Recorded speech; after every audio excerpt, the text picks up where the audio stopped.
नमस्कार, तुम्हा सर्वांचं आपल्या स्टडी पॉइंट या यूट्यूब चॅनलमध्ये स्वागत आहे।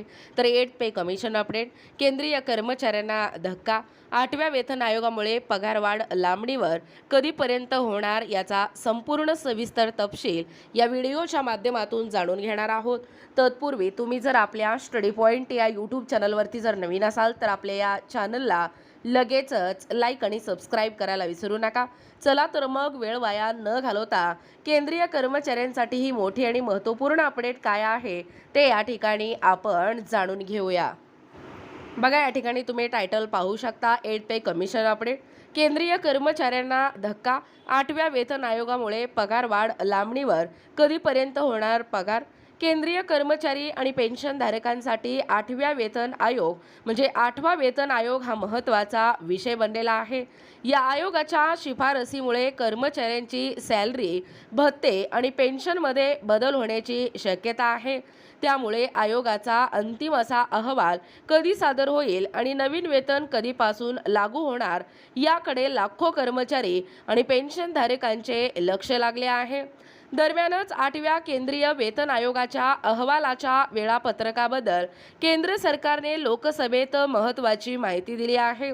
सरकारच्या म्हणण्यानुसार आयोगाला त्यांच्या स्थापनेच्या तारखेपासून म्हणजे 18 महिन्याच्या आत आपल्या शिफारसी सादर करायच्या आहेत।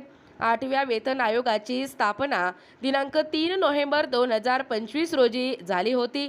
त्यामुळे सध्याच्या अधिकृत वेळापत्रकानुसार आयोगाचा अहवाल सादर करण्याची मुदत ही साधारणपणे मे 2027 पर्यंत जाते। मात्र आयोग मे 2027च्या आधीच आपल्या अंतिम अहवाल सरकारला सादर करेल अशी कोणतीही अधिकृत माहिती केंद्र सरकारने दिलेली नाही।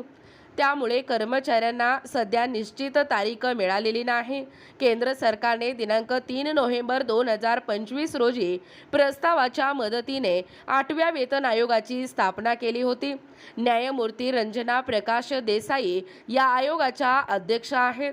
केंद्रीय कर्मचाऱ्यांची सॅलरी आणि भत्ते, पेन्शन, कौटुंबिक पेन्शन तसेच सेवा अटीशी संबंधित विविध बाबींचा आढावा घेण्याची जबाबदारी आयोगावर या ठिकाणी सोपवण्यात आली आहे।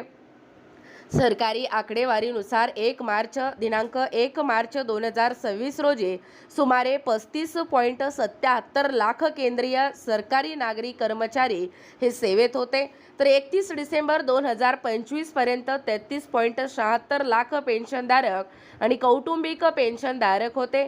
या आकडेवारीमध्ये संरक्षण क्षेत्रातील पेन्शनधारकांचा समावेश नाही। त्यामुळे 8व्या वेतन आयोगाचा परिणाम मोठ्या संख्येने केंद्रीय कर्मचारी आणि पेन्शनधारकांवर होण्याची शक्यता आहे। दिनांक 10 ऑगस्ट रोजी लोकसभेत आयोगाच्या अहवालाच्या वेळापत्रकांबद्दल सरकारला प्रश्न विचारण्यात आला होता। त्याला वित्त राज्यमंत्री पंकज चौधरी यांनी लेखी उत्तर दिले।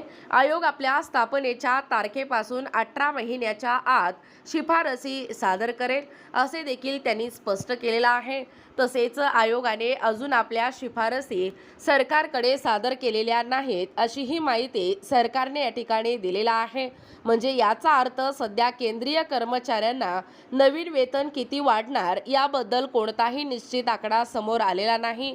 म्हणजे फिटमेंट फॅक्टर किती असेल, पगारात नेमकी किती वाढ होईल किंवा पेन्शनमध्ये किती बदल होईल याबद्दलही सरकारकडून अद्याप अधिकृत घोषणा करण्यात आलेली नाही। बघा, एकूणच अशा पद्धतीने या ठिकाणी आत्ताच पाहिल्याप्रमाणे एकूणच ही केंद्रीय कर्मचाऱ्यांसाठी जी महत्त्वपूर्ण अपडेट आहे, म्हणजे केंद्रीय कर्मचाऱ्यांना हा धक्का, नेमका 8व्या वेतन आयोगामुळे पगारवाढ कशा पद्धतीने लांबणीवर आहे याची संपूर्ण सविस्तर माहिती या व्हिडिओच्या माध्यमातून जाणून घेण्याचा प्रयत्न केलेला आहोत। अशाच प्रकारे नाविन्यपूर्ण, महत्त्वपूर्ण, ताज्या घडामोडी पाहण्यासाठी किंवा तुम्हाला जर आमच्या अध्यापनाचे व्हिडिओ आवडत असतील तर आपल्या स्टडी पॉइंट या यूट्यूब चॅनलला लगेचच लाईक आणि सबस्क्राईब करायला विसरू नका। भेटूया अशाच पुढच्या नवीन व्हिडिओमध्ये, तोपर्यंत धन्यवाद।